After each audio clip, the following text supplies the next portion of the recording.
시청자 여러분 안녕하십니까? 계속해서 대구 경북 소식 전해드리겠습니다.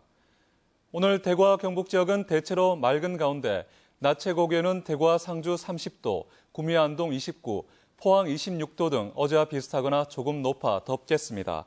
내일은 아침부터 비가 시작돼 저녁까지 5에서 20mm의 비가 내리겠습니다. 비가 내리면서 낮 기온은 대구 22도, 안동 20도, 포항 23도 등으로 뚝 떨어지겠습니다.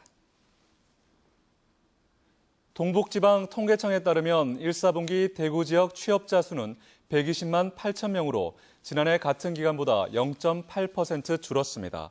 광업과 제조업, 전기운수, 건설업은 증가했지만 도소매, 음식 숙박업, 서비스 업종의 취업자 수가 특히 많이 줄었습니다. 경북은 같은 기간 137만 6천여 명의 취업자를 기록해 지난해 같은 기간보다 1.5% 늘어났고 업종별로는 서비스와 도소매, 제조업에서 고용이 늘었습니다. 권영진 대구시장과 8개 구청장, 군수들이 오늘 오후 5시 수성구 범어도서관에서 정책협의회를 엽니다. 권 시장은 이 자리에서 대구시가 중점 추진하는 2016 경제총조사와 지방재정 조기 집행, 읍면동 복지허브와 조기 정착, 전기차 보급 및 활성화 등의 구군의 협조를 요청할 예정입니다. 이와 함께 8개 구군의 주요 현안과 건의사항을 듣고 상생 방안을 찾을 계획입니다. 봉사단체들이 고령화되고 있는 농촌마을을 찾아 어르신들의 불편을 해소하고 환경도 개선해주는 행복마을 프로젝트가 관심을 모으고 있습니다. 포항 지역 봉사단체들이 합동으로 벌여온 사업인데 지난 3년간 7개 행복마을이 생겨났습니다.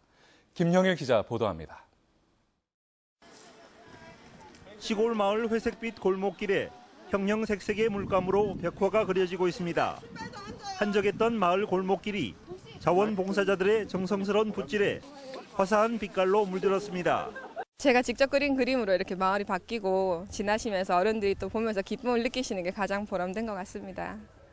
평소 병원을 찾기 힘들었던 마을 어르신들을 위해 이동 병원도 설치돼 기본적인 진료는 물론 현장에서 약 처방까지 이루어졌습니다. 또 자원봉사자들이 마을 쉼터에 다양한 편의시설을 설치해주고 수십 년 된 주택의 낡은 전기시설과 방충망도 새롭게 교체했습니다. 이 밖에도 자장면 봉사회는 마을 주민과 자원봉사자들을 위해 400그릇이 넘는 자장면을 즉석에서 만들어냈습니다. 이렇게 젊은 분들이 많이 오셔서 마을에 생기를 불어넣어 주시고 또한 이렇게 환경도 아름답게 가꿔주셔서 감사를 드립니다. 고령화되고 있는 농촌을 행복마을로 바꾸는 이번 프로젝트에 포항 지역 18개 봉사단체가 참가해 각자의 재능을 기부했습니다. 재능을 가진 각 봉사단체가 같이 참여를 해서 이 마을을 아름답게 하고 또 어르신께 행복을 드리는 그런 프로젝트입니다. 지난 3년간 이 프로젝트로 포항 지역 7개 행복마을이 만들어지면서 농촌 마을에 새로운 활기를 불어넣고 있습니다. MBC 뉴스 김형일입니다. 대구시 건설본부는 달성군 구지면 국가과학산업단지 서편도로 건설공사 구간 가운데 지능형 자동차 부품 시험장까지 구간을 오늘부터 우선 개통합니다. 국가과학산업단지 서편도로는 총 사업비 182억 원이 투입되는 길이 1.55km, 폭 27m의 왕복 4차로로 올 연말 완공될 예정입니다. 경북대학교가 개교 70주년을 맞아 내일부터 다음 달 3일까지 경북대 미술관에서 70년의 전통, 70년의 전망전을 열고 25일에는 경북대 대강당에서 국악 콘서트 점핑 70+70 국악 한마당을 펼칩니다. 개교 기념일 하루 전인 27일에는 글로벌 플라자에서 70주년 기념식을 갖고 대학 구성원과 동문이 함께하는 경대인 화합회장 행사를 열기로 했습니다.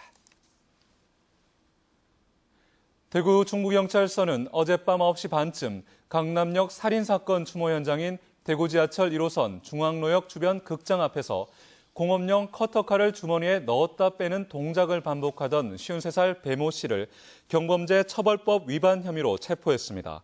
경찰은 배 씨가 흉기로 행인을 위협하는 행동은 하지 않았지만 검문에 불응하고 반항해 체포했다며 조사를 마친 뒤 즉심을 청구할 예정이라고 밝혔습니다.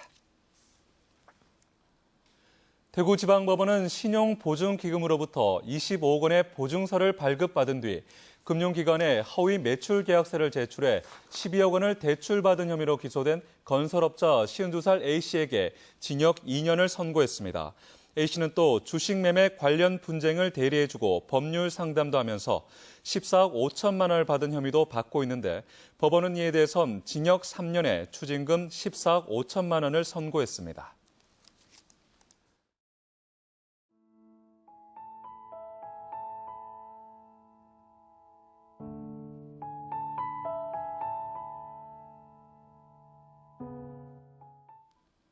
한 주의 시작입니다. 힘찬 하루 보내십시오. 고맙습니다.